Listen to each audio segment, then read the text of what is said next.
आदाब, सत श्री अकाल, नमस्कार। न्यूज़+1 से मैं शगुफा परवीन। बांग्लादेश में जो ये तख्ता पलट हुआ है, इसके पीछे क्या कारण मान रहे हैं? नहीं, कारण तो बहुत आए निकल कर। वहाँ के जो प्रधानमंत्री जी थी, क्या नाम है, हसीना शेख, वो उनके कार्यकलापों से वहाँ की जनता जो है विरुद्ध हो गई। और विरुद्ध होने के बाद जो है जनता को चाहिए क्या? जनता को जो है उनके हक अधिकार और उनकी मूलभूत समस्याओं पर जो काम करेगा तो जनता उसे सराहती रहती है। और लोग बाग मत तो ले लेते, जब एक बार, दो बार, तीन बार जब आदमी जीत जाता तो उन्हें अभिमान हो जाता है। उस अभिमान के में जो है उनके जो जनता के अहित करने लगती है, उन पर ध्यान नहीं देती। और थोड़ा बहुत कोई आवाज़ उठाता है तो उसको जो है अपनी शक्ति और से दबाना चाहती है। डंडे के बल पर, गोली के बल पर जो दबाना चाहती है। अब क्रांति जब फैलती है वो किसी अस्त्र और शस्त्र से नहीं दबती है। तो ये कारण हुआ कि उनके साथ हो रही अनियमितताएँ और उनकी मूलभूत जो समस्याएं, छात्रों पर जो है पेपर लीक हो रहे थे जैसा हिंदुस्तान में हो रहे थे, और ऐसे ही वहाँ जो है हो रहे थे।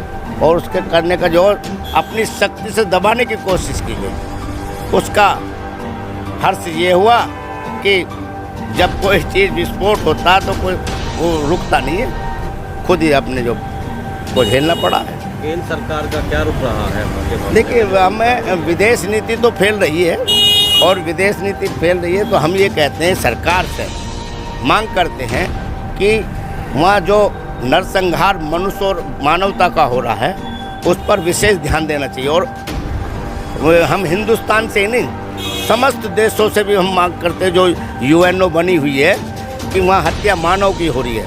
हम जाति, धर्म, क्षेत्र, नस्ल की बात नहीं करते। जिस देश में क्रांति होती है और वहाँ जो अत्याचार होते हैं, बेगुनाह मारे जाते हैं, उसमें जो काम है वो बड़ी बड़ी सिविल सोसाइटी, राष्ट्रीय मानवीय अधिकार आयोग है, उसको भी संज्ञान में लेना चाहिए। और तमाम जितने भी आस पड़ोस के देश हैं, उस जो मानवीयता उस देश में हो रही है उसको जो है वाद से, संवाद से, शक्ति से, जैसे भी हो, वहाँ की जो ये शांति बहाल होनी चाहिए। छात्र जो इतने उग्र हुए, उसके पीछे क्या कारण मानते? विदेश नीति फेल है हमारी। और रही बात उस चीज़ की, अभी श्रीलंका में हुआ उसमें चीन का हाथ है, म्यांमार में हुआ वो उसमें चीन का हाथ है, बांग्लादेश में हुआ वो भी चीन का हाथ है। चीन विस्तारवादी सोच का आदमी है, वो सहज अपने व्यापार को बढ़ाना चाहता है, उसे देश की सारी समस्याओं को अपने में मिलाकर जो अपनी शक्तियों को बढ़ाने का जो काम करता है, ये भी बहुत गलत है। इसे भी विश्व स्तर पर जो है जितने भी देश हैं, चीन की जो अनीति के कार्य हैं उन पर भी जो है जो अमेरिका जैसा, ब्रिटेन जैसे जो है वो लोग इन चीज़ों पर ध्यान दें, क्योंकि ऐसी विचारधारा जो है अशांति फैलाती है। आप शांति से कोई भी काम कर सकते हैं, एक दूसरे से व्यापार होता है, लेकिन उसमें व्यापार करने का भी एक पारदर्शिता हो, सियासत ना हो। ये जो चीज़ें हैं वो देख के होना चाहिए, क्योंकि देश शांति से, देश सौहार्द से चलता, देश प्यार मोहब्बत से चलता, देश जो उनकी जो नीति बना रहे हैं कहीं की देश की भी, उनमें जनहित की और राष्ट्रहित की होनी चाहिए।